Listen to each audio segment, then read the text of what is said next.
The urge to explore is in human nature. So, I'd like to make a series on this. And I've been searching for the main purpose why I should. However, I can't seem to find any particular reason other than the fact that I generally enjoy exploring. Hello there, my name is Lukas Winkelmann. I'm only 17 years old and logistically and financially not able to travel far yet. However, I guess discovering the reason why I want to do this will be a part of the journey. Join me in developing a series to observe the smallest things in the world around us and connect them to the grandest features of the universe. Welcome to Science Appreciated. Here now is Expedition 1.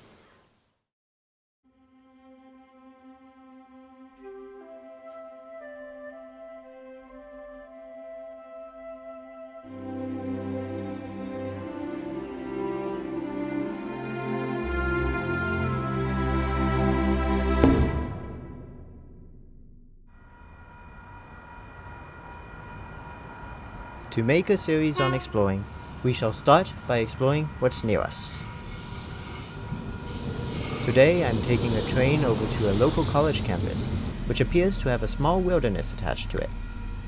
There I'm hopeful to get a sense of how this area might have looked before there were buildings. Going in to see what we can find. But before we even reached there... And there's nothing. That little squirrel just went out of its way. Rightfully so. Maybe filming wildlife is not as easy as, wait, here's something else. Check it out. These so-called fence post lizards, often called the bluebelly, seem to be perfectly happy in these city gardens. I've seen them everywhere across this region. There's another one. Checking him out. I wonder what has led to their success outside their native wilderness. Now he's in the shade. Maybe this upcoming wilderness will hold some answers. Apart from a few planted trees and a pile of rocks, it seems and feels wild. Let's see what kind of wildlife we can find. Come on! Now I've got to be a bit careful. I don't want to accidentally trample on a rattlesnake here. I'll let most stay on the trail out of respect for this small wilderness. Man, there's quite a bit of wilderness up here.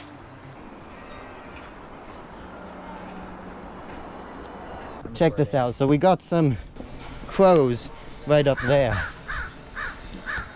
Crows seem so common these days that they sort of just don't seem interesting anymore.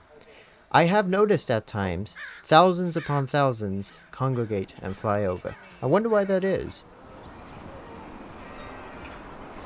And over here. Ooh. Perfect.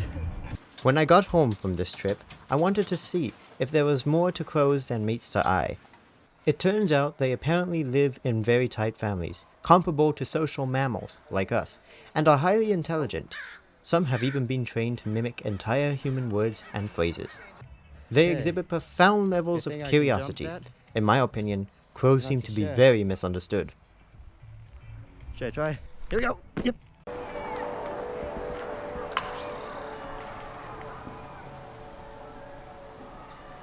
And now check that out. Look how this spider here managed to bring this web completely across there, perfectly. A study I read revealed that some species of spider, like this one, release a large amount of bridging silk and then precisely use the wind to connect it from point A to point B, as in this case. What a fascinating creature. Okay, a few more.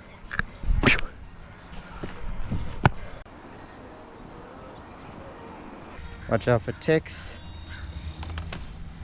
and rattlesnakes. Sometimes a stick can look like them.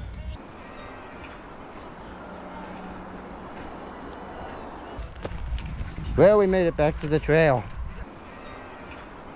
Can you imagine like how this must have looked before there were people or buildings here? This is awesome. Check out everything around us. And look underneath here, check it out, it's like a mini forest, a dwarf forest of animals everywhere.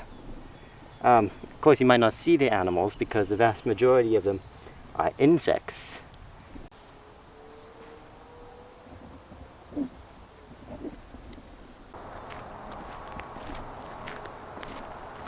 Hey, is this a trail or not? There's a metal pipe in the ground. It is a trail.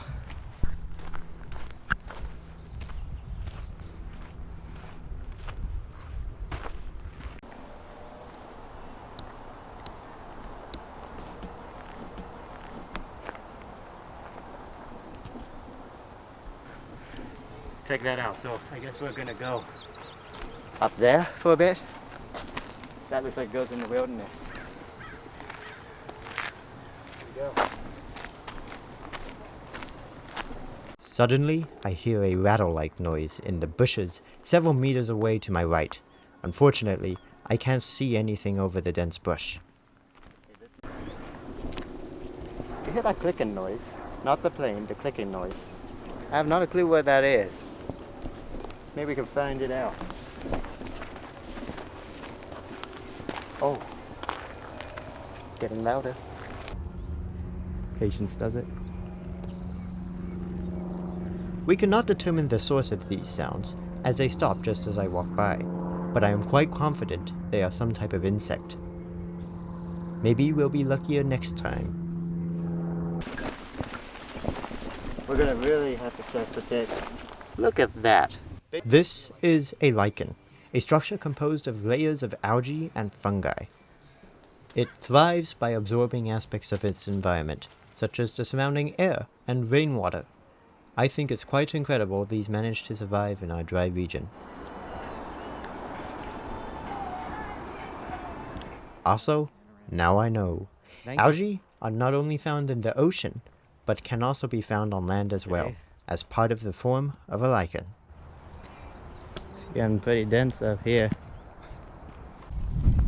These weird seedy plants, or whatever you call this gigantic thing, is everywhere. After further investigation, it turns out that the green leaves and fruit in this scene are not the same species. There are 4 or more large seeds inside the fruit. Given its bitter taste, most animals, as well as humans, do not eat it. Oh my gosh, there's a parking lot. You gotta be kidding me.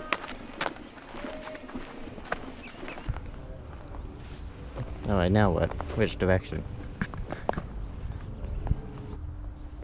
That looks like a dead end.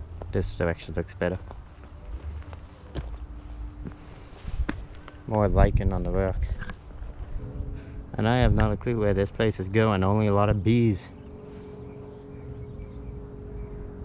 And very high brush and chaparral.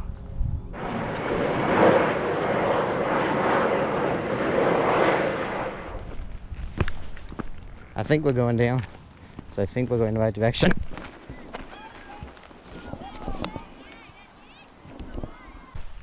The fence is coming up.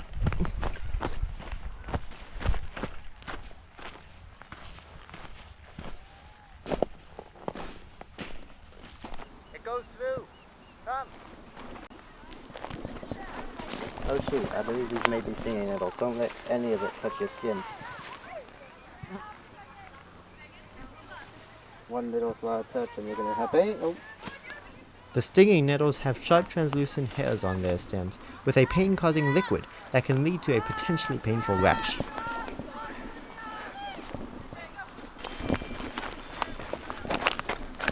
Surprisingly, a soccer game is happening just feet away, parallel to us, on a perfectly cut green field, a sudden contrast to the nature of where we were. And before you know it, we're at the end of the trail. I'm sad to see nature end, but I'm also very happy to know that such a natural wilderness can still flourish near a city, if given the chance. The next part of our journey will take us to a very different place. And so, it must require its own episode.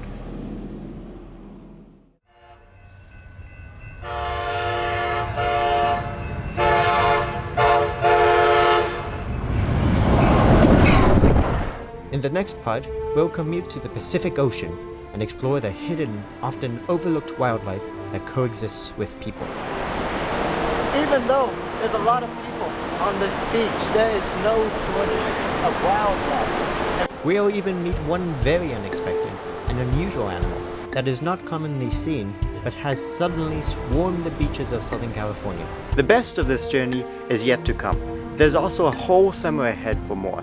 Please feel free to subscribe to this channel if you would like to remain a part of the growing journey.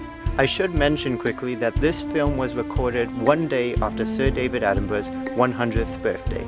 So happy birthday to the legend. If you know him, please do pass on the message.